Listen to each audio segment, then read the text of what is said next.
Hello everyone, welcome to another video. In my last video, I spoke about what is DNS and how does it work. How does the four type of DNS servers work together to complete a DNS query that came from the client. So if you have not watched that video, I highly recommend that you watch that one first to get the understanding of DNS and then come back to this one to understand Route 53 and its concepts. In that way, it is going to make more sense. Anyways, so let's talk about Route 53 service and its concepts. So Route 53 is the DNS or the domain name service in AWS. Okay, I mean domain name system service in AWS, and it is a fully managed service by AWS, which means that it is highly scalable and highly available by default, so we don't have to worry too much about it. Also, if I talk about its name itself, which is Route 53, so 53 is representing the port on which this service runs by default. This is because port number 53 is the standard DNS port. Okay, so that's why the name is Route 53. Now, what kind of services in AWS does Route 53 provides in terms of the DNS services? So it can be used for domain registration. So if you have not watched my video on domain registration, you can go and watch in the same playlist. So I have already covered this. Also, apart from domain registration, it can also perform health check, which means that it can perform health check on the target resources for you. Okay. And then the most important part is DNS routing, of course. So it can route the DNS traffic from one resource to the other. All right. Next, we'll be talking about a general Route 53 scenario. Okay, I'll explain all these things so that you understand how Route 53 is a critical service while deploying applications in AWS. So here I've taken an example of one EC2 instance on which you have installed an application. Let's suppose it is an Apache a web server application running. Okay, on port 80 probably. So, and you have connected an application load balancer. Okay, so that the users, okay, one more thing, just assume that this is a public facing website, which means that this EC2 instance has a public IP address. Okay, and this application can be accessed on public internet. And this application load balancer is also public. So the users are going to connect to the application load balancer. Okay. Now, why would we use Route 53 here? Because we can give the DNS name of the application load balancer also to the user, right? But if you remember from my application load balancer video, which I have done in the past in this same playlist, if you have not watched it, go watch that as well. Okay, it's going to clear all your concepts about ALB. So when you create an ALB, you get one DNS record, okay, for the ALB, which looks something like this. Okay, so this is just an example, but this is the same naming convention that is used for an application load balancer DNS name. Okay.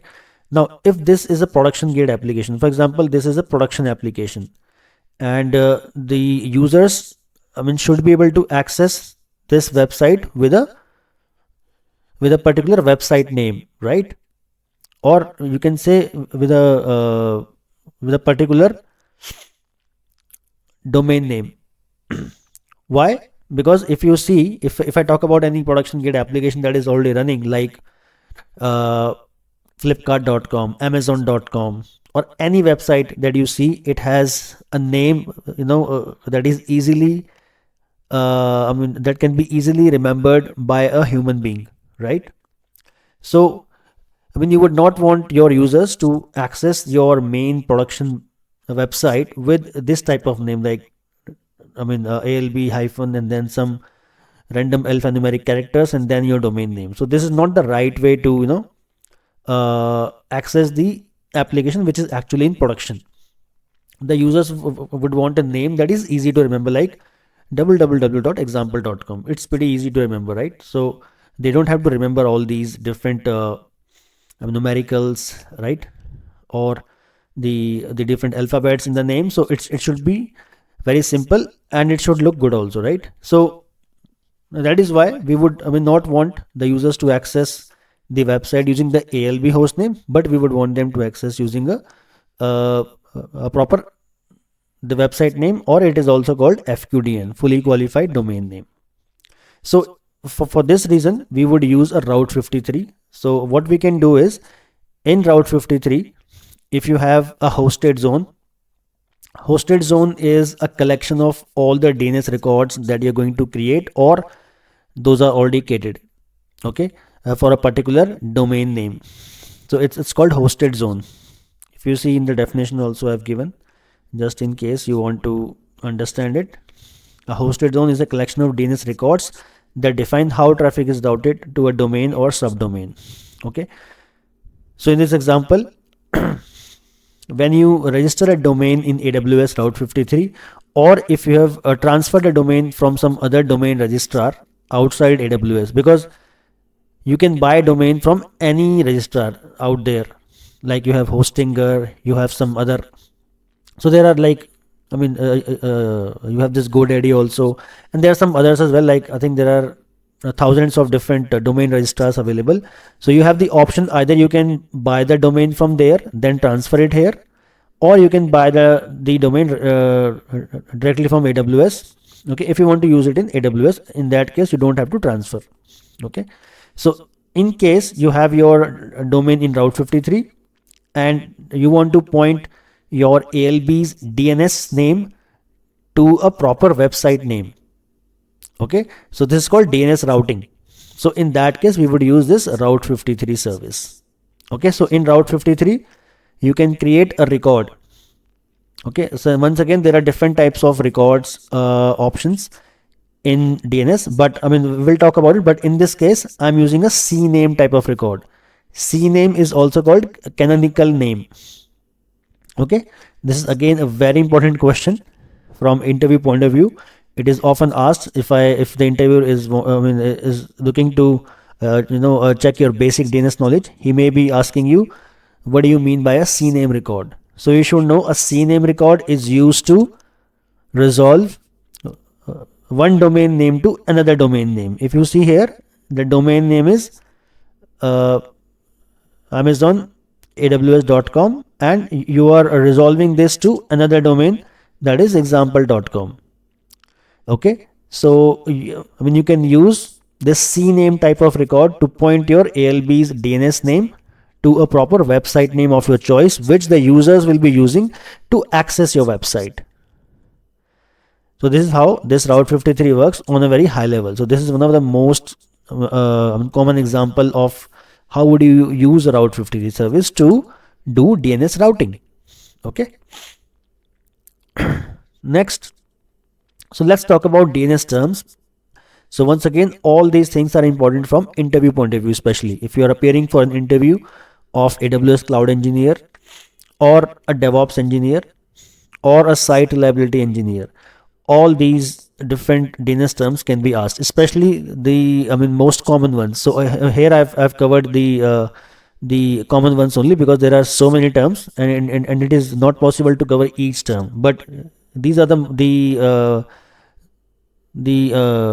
most vital, or you can say the most important terms in DNS. Okay, but if you want to learn about other terms also, so then I've just given this URL, so you can go and check all the different terms that are there in DNS. Anyways, let's get back to our DNS terms, and I'll go one at a time so that I am able to make you understand all these terms by heart.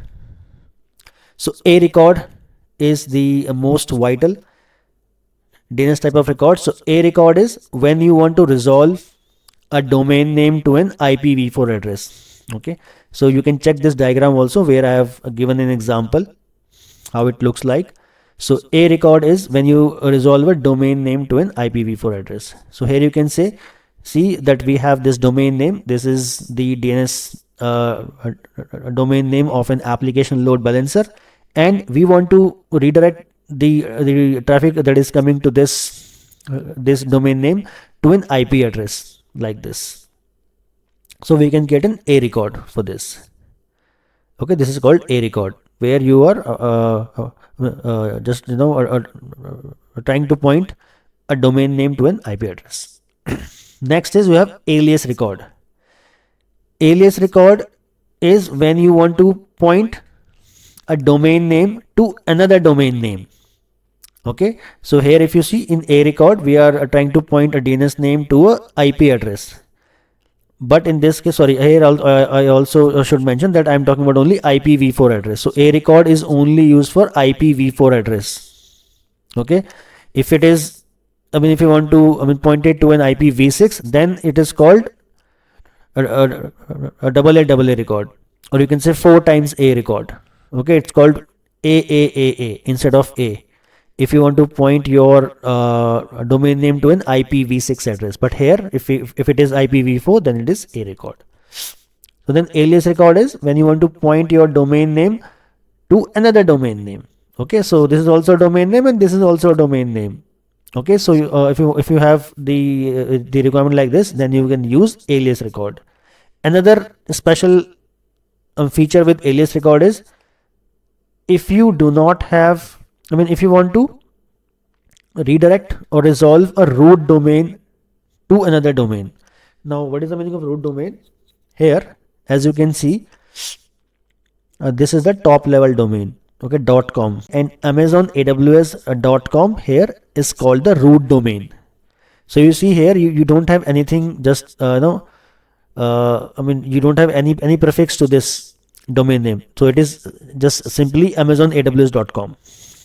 This is also called a naked domain, or sometimes it is called Apex. Remember this. Okay, this is sometimes called Apex, or it is also called root domain, which means that if you have a root domain that you want to redirect to another domain, then also you can use alias record. So this alias record can function in 2 types of scenarios, where you have like fully qualified domain name which has a subdomain as well. Okay, so if you see here, so this is the top level domain, this .com. Then you have this US West 2 ELB.Amazon AWS.com. It is a subdomain. Okay, so this US West 2 ELB, this ELB, so this is the subdomain. And if you have a fully qualified domain name like this, so then also you can use alias record. In case you have a root domain name, in that case also you can use alias record. Okay, I hope this thing is clear, because it is very vital when we talk about the difference between alias record and CNAME record. Once again, a very important question from interview point of view: what is the difference between a CNAME record and alias record? So remember, a CNAME record just works similarly to an alias record. The only thing is, a CNAME record cannot be used. Okay, this CNAME record cannot be used to point a root domain to another domain.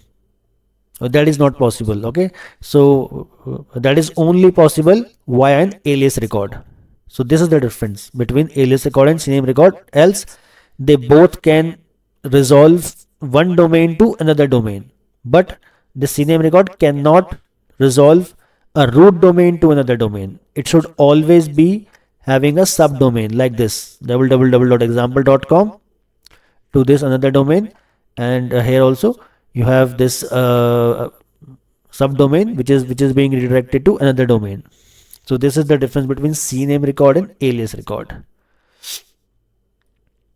Then you have another type of alias record, which is called alias A record in Route 53. So alias A record is used when you want to redirect a domain. Okay, when you want to redirect a domain to a particular resource in AWS. So whatever resources you create where you can use Route 53, like here I have given an example of an application load balancer in the first example. In the second example, I have used the example of an S3 bucket address which has static website hosting enabled. Okay, so when you enable static website hosting, which I'm going to show you in this video itself, how to host a static website on S3, and then how you can use Route 53 to redirect the traffic to that S3 bucket. You can redirect the traffic to one domain name of your choice to that S3 bucket. Okay, so I'm going to show you that. So just remember that alias, the difference between alias record and alias a record is, alias a record is like another version of alias record, where you can point the domain to a specific AWS resource only. Okay, so that is where you can use alias a record. AA record is where you are trying to point a domain name to an IPv6 address, so it becomes AA record. If it was IPv4, then it will be a record. Okay, so these are the different records, the most common ones. Okay, but there are more records, so I've given this URL. You can go through that if you want to learn about other records like TST, like a TXT record is there, then you have PTR record, and there are some other DNS records as well. Okay, so just go through this URL, and if you have any doubts with any of the records, please reach out to me. This is fine. Now let's talk about the four type of DNS servers. What are their real definitions? The first one was DNS recursive resolver. It acts as an interface between the client. The client here is the browser the user is using to access the website.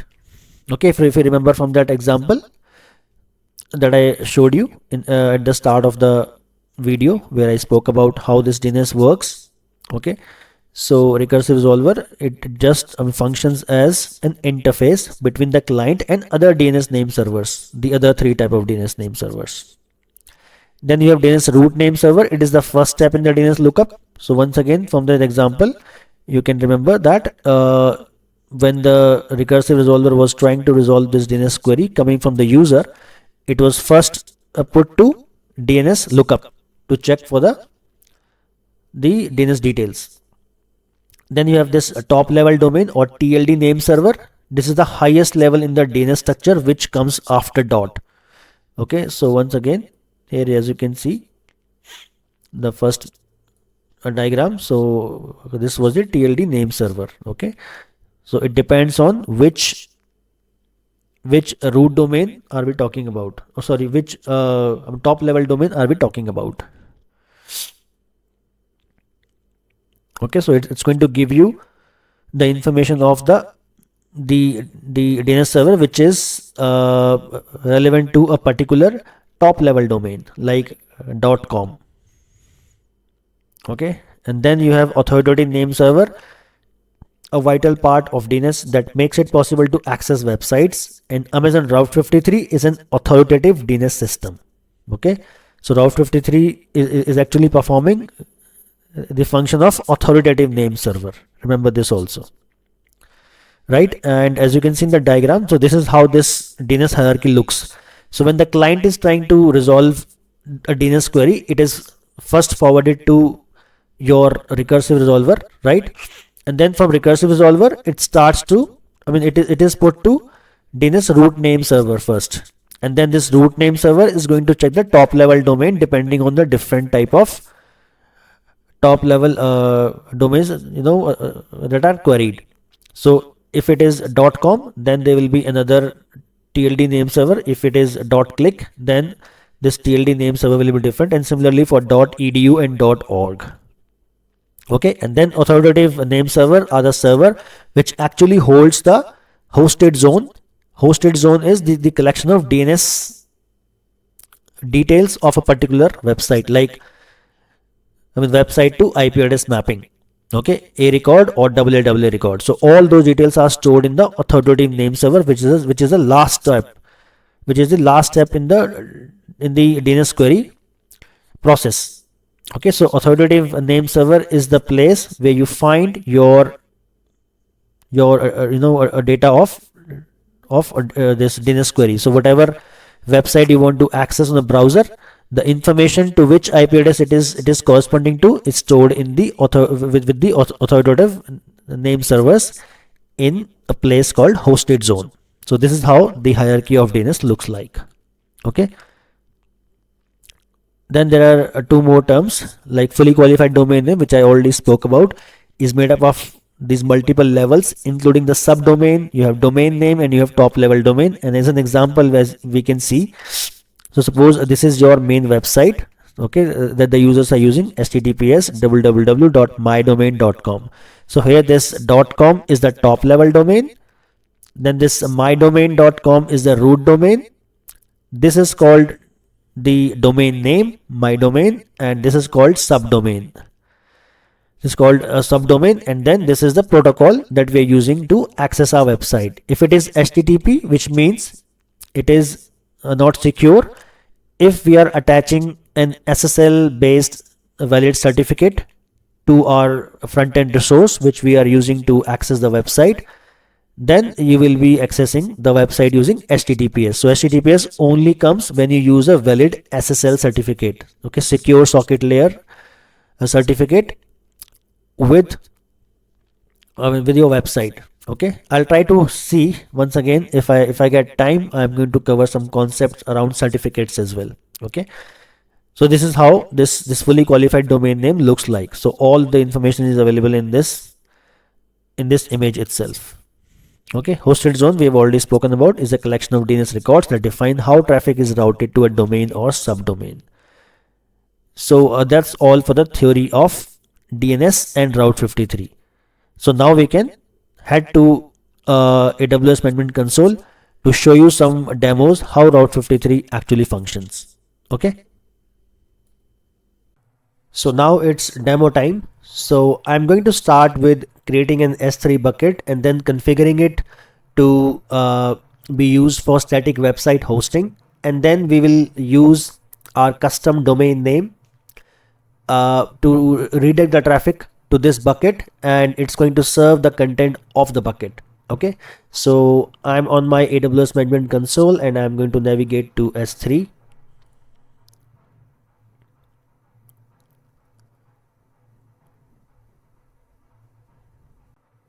Alright, so I'm on my S3 dashboard. I don't have any buckets as of now, so I'm going to create my first bucket. I'll click on create bucket. Also, whatever steps I'm following here, I've just created another separate repository to cover all the steps. There are only 4 or 5 steps here to configure an S3 bucket to serve static website. So yeah, so you can follow along. Okay. So step 1 is to create the S3 bucket with a unique name. So the name of the bucket should match your domain name. Okay, so this is like a mandatory step. So my domain name is techapplicate.click. Okay, and I want to use this particular name, okay, as my website name, which I'm going to use to redirect traffic to this S3 bucket. Okay, so this name has to match. The name has to have your domain, okay, which is a techapplicate.click in my case. So I'm using this same bucket name which I want to use. Okay, I'm going to use a general purpose buckets. Okay, and next thing is I have to disable this public block access setting. It's given on the step also. In properties, enable website hosting. This we will do. Yeah, so we have to do 2 things here. First, we have to disable this public block access settings, and then we have to enable website hosting in the properties of the S3 bucket, and then we can specify the name of the index document. So index document is the document that is the default document that is served by your S3 bucket. Okay, so this is like the very first document that the bucket is going to serve on this static website. So I'll just disable this, and you have to accept the risks. Okay, so since you are allowing all the people on internet to have access to contents to your bucket. So it's going to be a warning that it's going to result in all the objects in the bucket becoming public. So you need to accept the risk, to acknowledge it. Rest we don't have to do anything, and we'll just click on create bucket. The bucket is created. Now I'll just click on this bucket and go to properties section, and you need to scroll to the last, and you will see this option, static website hosting. Click on edit, enable it, and it's going to ask for two options. Either you want to host a static website, or you can redirect the request to another object also in another bucket. Okay, but for this case it's going to be host a static website, and here you have to specify the name of the document. So the default document is index.html, but in our case it's going to be demo.techapplicate.click.html. okay, so this is the name of the file that I'm going to upload to this S3 bucket to serve as our index document. Okay, and this document is available in the repo itself, so you can use the same document. Okay, then error document is optional, so I'm going to keep it blank. So it is used if you have to specify any errors when the users are trying to access something that is not available in the bucket. So in that case you can configure an error document. Okay, and you can just specify the error codes, like with 404 not found, or some other errors as well. Okay, depending on your use case. So you have the option of configuring the different type of errors or different type of access requests that are coming to your S3 bucket. Okay, then I'll just click on save changes. Alright, so the bucket has been enabled for static website hosting. Next is we have to upload the object. So go to objects and upload the only object that we'll be needing to finish this demo here. So click on add files, and then I'm going to go to static website hosting, and I'm going to use demo.techapplicate.click.html. open, upload. This is fine. So what we have done is we have created the S3 bucket. We have disabled the public access. Sorry, we have enabled the public access on the bucket. Okay, but even after enabling the public access on the bucket, you still need to attach one S3 bucket policy where you are specifying that all the contents within the bucket are publicly available. Okay, so remember this part. Just by enabling public access on the bucket doesn't give the access to the contents in your bucket. Okay, this is again like a very important interview question. It can be asked. So you have to attach one S3 bucket policy. So to attach that, you have to go to permissions. Here in the bucket policy section, just click on edit, and the policy is already available in the same repo. So you can go and copy it from there.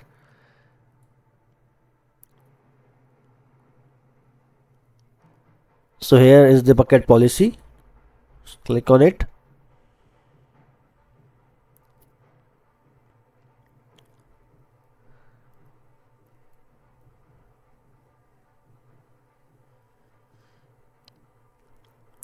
And just copy it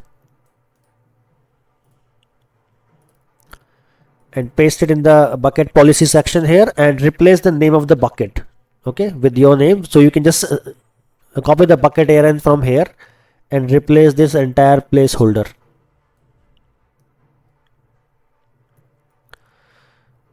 So it's going to, if I just explain you the policy also, what I'm trying to do is I'm trying to allow everyone. Principal is star, which means all.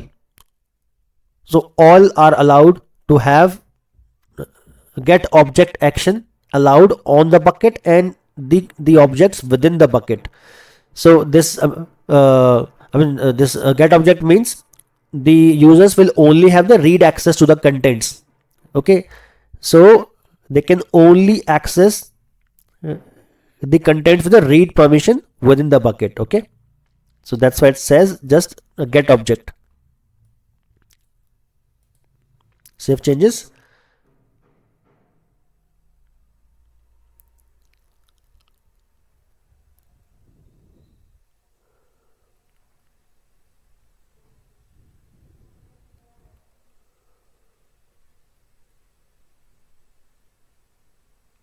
Alright, so we have successfully edited the bucket policy. Okay,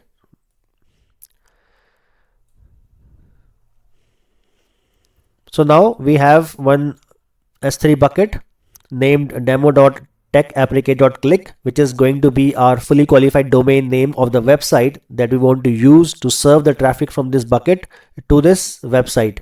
Okay, so the name has to be same. As I mentioned, we have to use the same domain. Okay, it is a mandatory thing, else you will not get the option in Route 53 to use this bucket. All right, and we have disabled the we have enabled the public access on this bucket as well. Okay, you can go to this permission section to verify that it's off, and we have applied one S3 bucket policy. This is which is going to make read access possible to all the users. Okay, on public internet to have access to all the contents within the bucket, on the bucket and within the bucket. If you see this slash star, which means anything inside the bucket, and this is the name of the main bucket. So on the bucket and inside the bucket, to all the contents, to all the objects, the users will have only and only read access. Okay, this S3 get object means only read access. You can only get the objects and nothing else. All right. Okay, so this is our bucket that we just created, and we have already enabled it for website, for static website hosting. So let's go to properties and let's try to see if we are able to access the content using the website endpoint, the bucket website endpoint. And you can just copy and let me open incognito window and paste and go, and we can see it's insecure. That's fine. Just click on this button and yes, so you are able to access your bucket content on a browser, and this is the static content that we wanted to serve in this video. So static website is working fine. Okay, but as you can see, this is the website bucket endpoint, but we want to serve this content using a proper website name that can be used by our end users. So what we're going to do is we are going to go to Route 53. I'll open Route 53 now.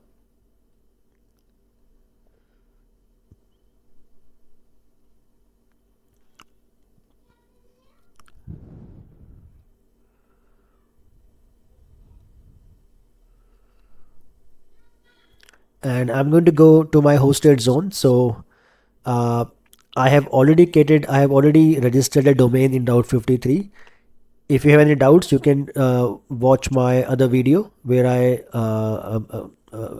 covered this topic of how to register a domain in AWS. So I created a public hosted zone. So you have two options. You have the private hosted zone option and you have the public hosted zone. So I have created a public hosted zone. So if I click on it,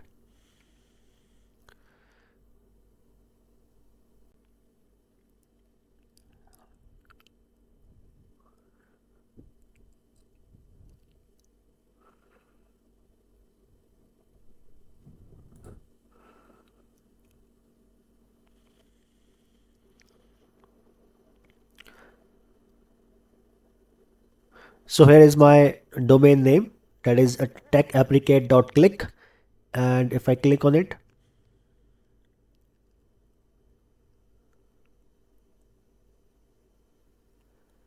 I will see some options. So here you can see when you create a new domain, you get a few things by default. So let's talk about that from DNS point of view. So you get the name servers assigned to you. As you can see, the type. So these are the type of records that are available in Route 53, and these are the default ones, especially the first two. So name servers. So of course, if you want to create more records, related to your domain, you need a storage. I mean, you want to place them somewhere. So you get few name servers, which is given by AWS to you, and these are the ones. Okay, so don't delete them ever. Okay, so just keep them. Also, you get something called as SOA. SOA stands for Start of Authority. So start of authority is the type of DNS record which stores the information of the domain administrator, that is you, and all the detail like email ID or all the details related to the domain admin and the domain. So all that information is stored in SOA type of record, and it is also given by default when you register a domain anywhere. Okay, but here I'm talking about Route 53. So don't delete the first two records. Okay. Yeah, so now let's get back to our work. So what we wanted to redirect the traffic to the S3 bucket that we have enabled for static website hosting to a proper website domain. So let's go to create record. Also, I'm going to show you this thing, these different type of records that I spoke about. I wanted to show you a demo to clear the difference between these records. So let's go to Route 53. And yeah, so here as you can see, if I don't choose any subdomain, so this is my root domain, right? This is my root domain. So if I want to add a subdomain to it, for example, so let's do another thing. Let's not add anything as of now, and let's try to see how we can use it to redirect the traffic to the S3 bucket that we just created. Okay, so here, so let's start with a record. Okay,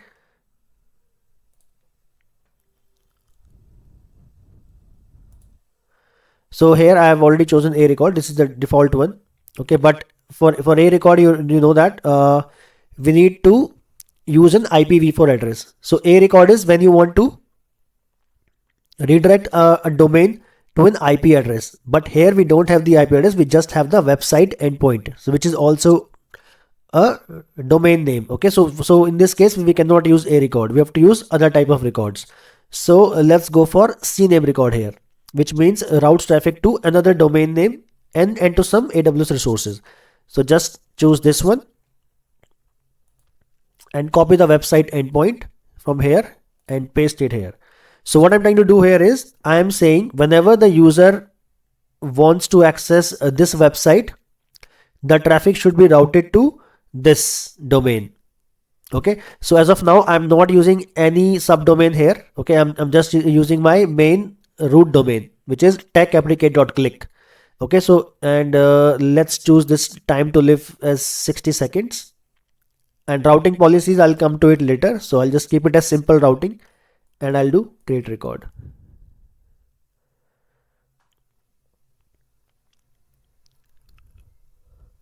So you will see this error message here, which says invalid change batch or a set of type CNAME with DNS name techapplicate.click is not permitted at apex in zone techapplicate.click. The meaning of this is, as you can see, it says it is not allowed in apex. Okay, so CNAME cannot be used with the root domain.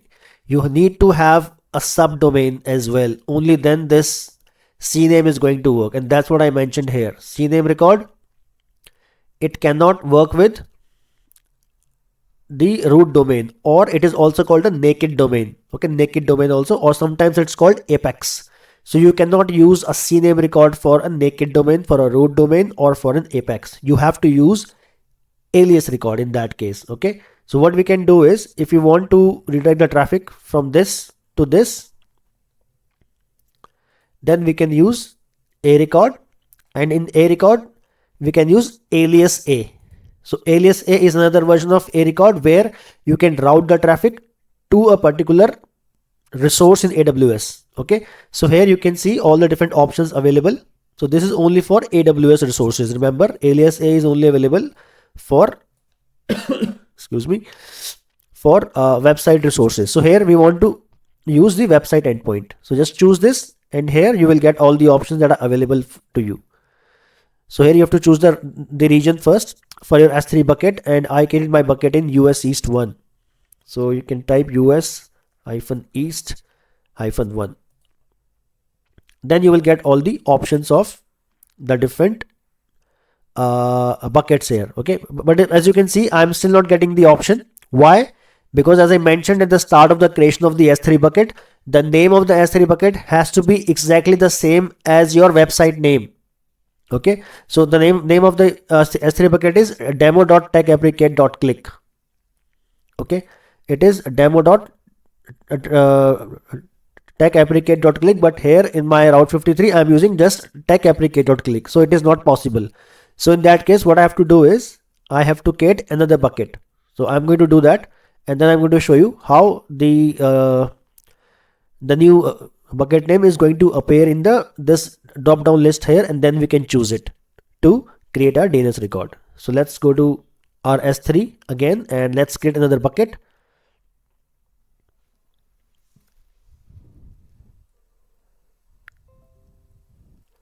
This time I'm going to name it as just my root domain. Okay, techapplicate.click. Okay, and I'll unblock public access, and that's all I need. I'll just create bucket.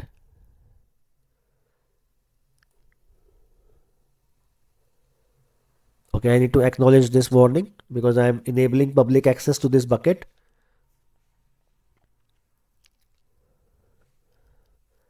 The bucket is created. Now I have to enable it for static website hosting again. So click here and enable host a static website, and here I'm going to use another document which is just techapplicate.click.html, and this also you can find in the repos. Okay, so there are two repos related to this video, one for the S3 bucket static website hosting, so you will find these two files there, and the other one is for Route 53.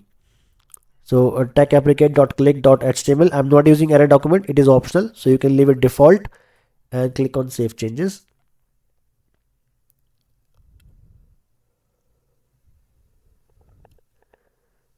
Now I'm going to upload the object. So go to objects, upload, add file, and this time I'm going to add techapplicate.click.html, which I specified in the index document, and upload. Upload succeeded, close it, and now you can see techapplicate.click.html is uploaded. And let's see if we're able to access. We need to add one bucket policy as well, because we haven't allowed the objects within the bucket to be public. For that, you have to attach a public S3 bucket policy. So for that, you can copy from repo, but I'm going to copy from my laptop. So copy and paste here in the bucket policy section. Change the name of the bucket. So just copy this bucket ARN and put it here at two places, one for the bucket and other one for the objects within the bucket. So this slash means inside the bucket, slash star means everything inside the bucket, apply to everything inside the bucket. So I'm trying to apply this get object. Fine, save changes. All done for this S3 bucket. Now we just need to test if we are able to access the bucket with the website bucket endpoint. So go to properties, scroll down to the very last, copy this, and now try to access this. Continue to site and techapplicate.click, it's working, right? So we are able to access the website. Now if I go back to my Route 53, I may need to refresh it. Let's see. So US East 1 is fine. Okay, I think I need to choose it again. So let's just choose the record again. So it's going to be a website endpoint S3, and region is going to be US East 1. And now I get the option. As you can see, I'm getting the option of techapplicate.click here. Okay, so this is my new bucket, the second bucket that I created. So this bucket name has to match the name of the website that you want to use to redirect the traffic to. So this is pretty important. Okay, only then I got the option. So now if I choose it here, simple routing is fine. Create record.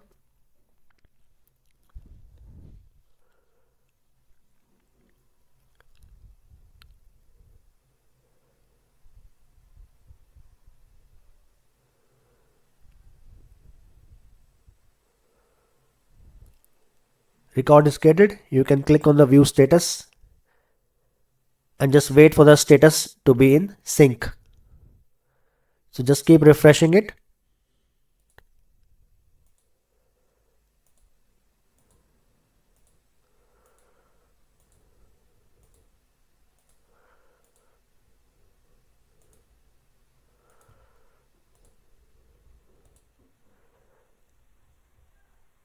So now you can see status is in sync. So now we can try to access the content of the S3 bucket using the website name, which is techapplicate.click. So I'll go here, and here I'll just type techapplicate.click.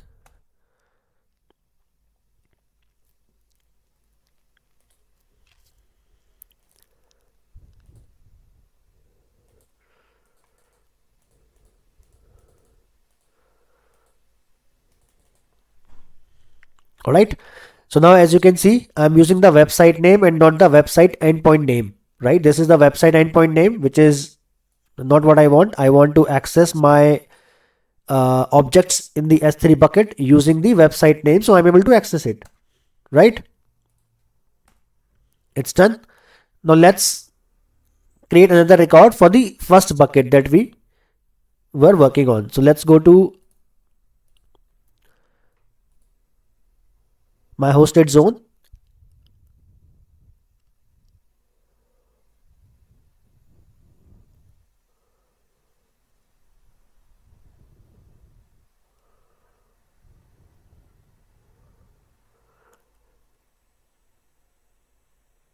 And now I'm going to create another record. This time it's going to be for my subdomain, that is demo.techapplicate.click. Again, it's going to be a CNAME record.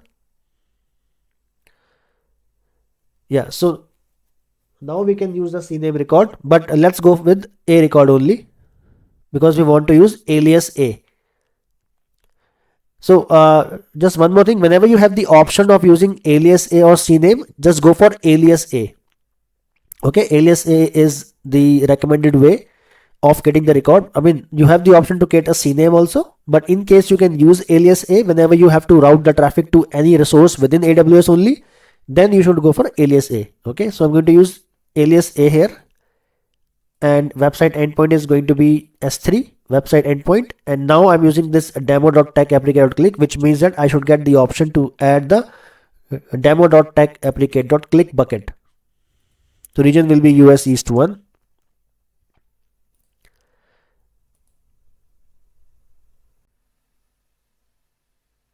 So now as you can see, as soon as I used my subdomain, that is demo.techapplicate.click, it is giving me the option to add the bucket with the same name, that is demo.techapplicate.click. So I can choose it from here and click on create record.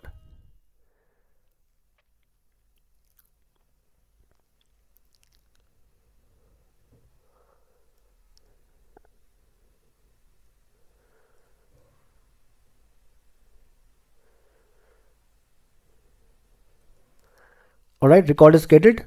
Then you can click on view status and try to hit refresh a few times until the status changes from pending to in sync. So now you can see the status has changed to in sync. So now we can try to access our other website, which is demo.techapplicate.click. So let's open another tab and demo demo.techapplicate.click. Then click on continue to site.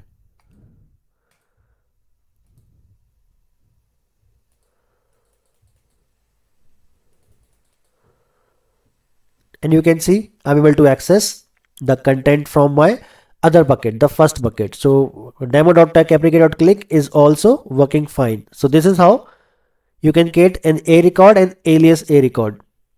Okay, I hope the difference is clear now. So what we covered so far, we covered how to create an alias A record.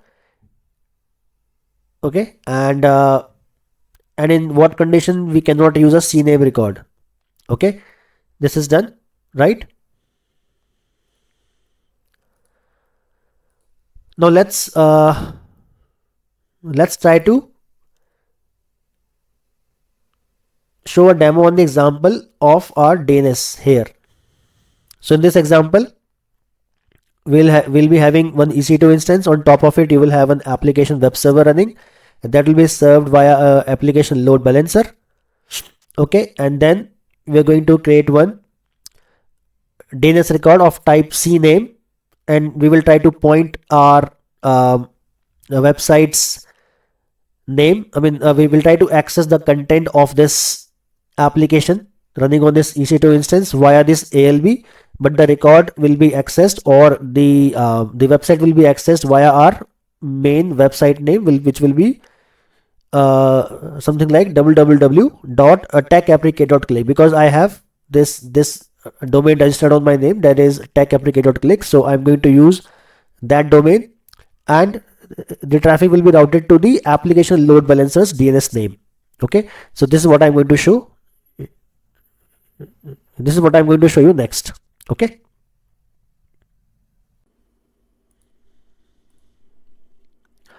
All right. So I already have one EC2 instance running in my account, and this is its public IP address. On this EC2 instance, I have installed Apache web server.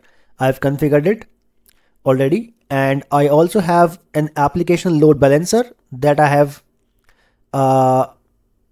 associated with this instance.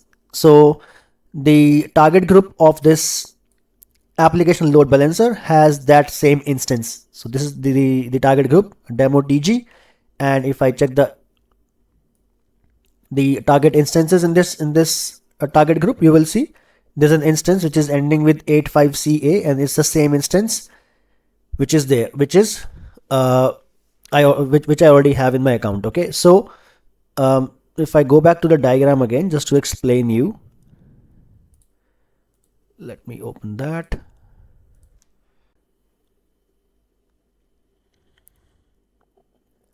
So in this diagram, if you see this EC2 instance which has an application installed and an ALB, and we want to redirect the traffic that is coming to this ALB via one website name like this. Okay, so let's see this, and it's also going to clear the concepts around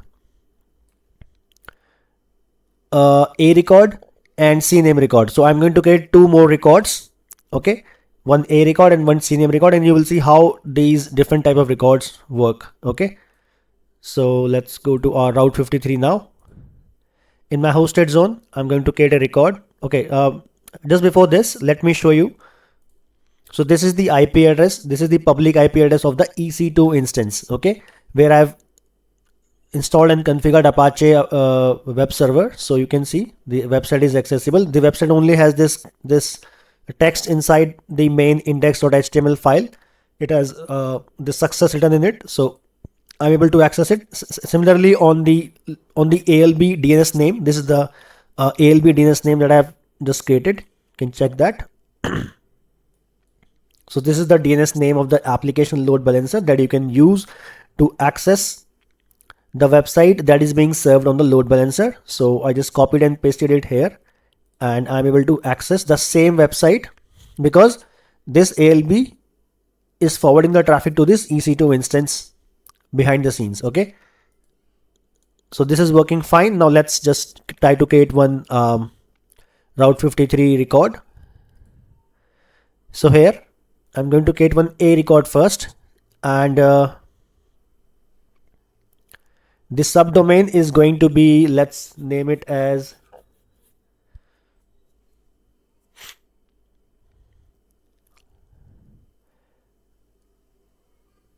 maybe just write test.techapplicate.click. Okay, and it's going to be an A record, and A record, it's going to route the traffic to a particular IP address. If you remember, A record is to map a domain name to an IP address. So IP address is going to be my IP address of the instance. So I can just copy and paste it here. Remove these extra dashes and the protocol information. Just type 1 minute here, simple routing, create record, check the status, and I'll just wait for the status to change from pending to in sync. So the status has changed to in sync now. So we can go back to my hosted zone, and I can see name of the record is test.techapplicate.click. It's a record, a type of record, and it's pointing to my IP address, the IP address of the EC2 instance. So now I should be able to access the same page which I'm able to access from this IP with this website name.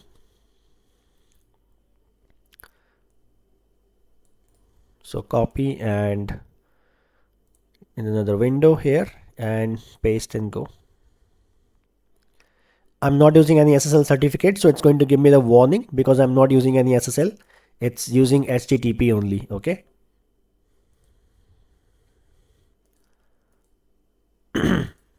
So you can see I'm able to access the same page with this website as well. So this is how you can point a particular IP address to a particular domain name.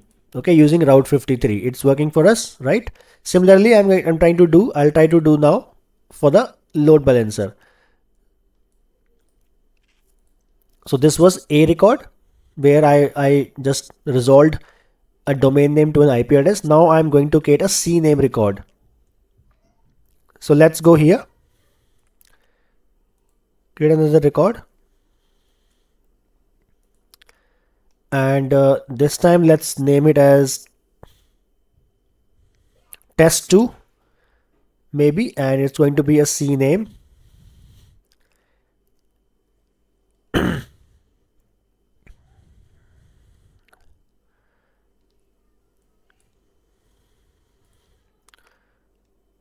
Let's keep it as 60 seconds. Okay, so what I'm trying to do here is I'm trying to map another website name, that is test2.techapplicate.click. So I'm able to use all these names because I own this domain. Okay, so this is registered on my name. I have bought this domain, so this is on my name, so I can create as many subdomains as I want. Okay, so I can use any name here. So I'm using test2.techapplicate.click. I want to point this website to the traffic to the load balancer behind the scenes, and I'm going to use a CNAME which is used to route the traffic from one domain to another. Create record.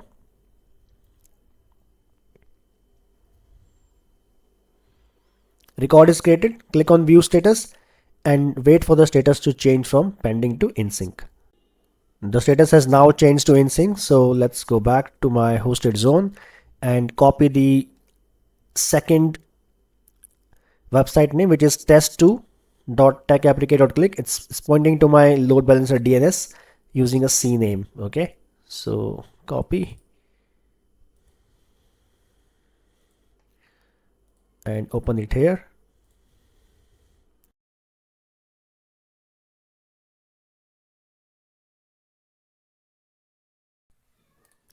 So I hope you liked the video. If you did, please hit the like button. Please subscribe to my channel and share this video with your friends and colleagues. Also, I'm on Discord now. The Discord URL is in the description of this video. So if you want to talk to me related to anything, you can connect with me there. Alright guys, that's all, and I'm going to see you in the next one. Bye.